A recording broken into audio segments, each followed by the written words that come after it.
Constitution का सबसे important case लो Keshavananda Bharati versus state of Kerala का केस था। तो इस केस में क्या हुआ था जानते। इस केस में ही सुप्रीम कोर्ट ने कहा था गवर्नमेंट कॉन्स्टिट्यूशन से ऊपर नहीं है।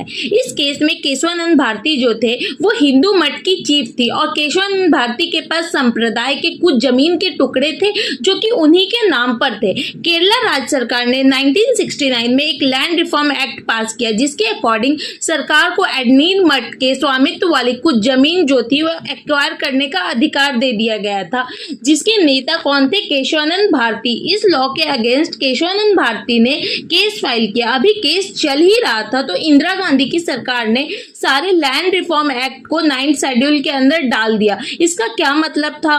तो इसका मतलब ये था कि no anybody can challenge land reform act. इसी केस में सुप्रीम कोर्ट की 13 जजों की बेंच बैठाई गई थी जिसमें 7:6 की मेजोरिटी से ये कहा गया था कि पार्लियामेंट के पास पूरा पावर है कि वो कॉन्स्टिट्यूशन में चाहे तो पूरा अमेंड कर सकती है। और यहाँ एक डॉक्ट्रिन भी लाया गया था जो कि डॉक्ट्रिन का नाम था बेसिक स्ट्रक्चर डॉक्ट्रिन, जिसके अकॉर्डिंग जिसमें पार्लियामेंट अमेंड पूरी कॉन्स्टिट्यूशन को कर सकती थी बट बेसिक स्ट्रक्चर के साथ वो कोई छेड़छाड़ नहीं कर सकते।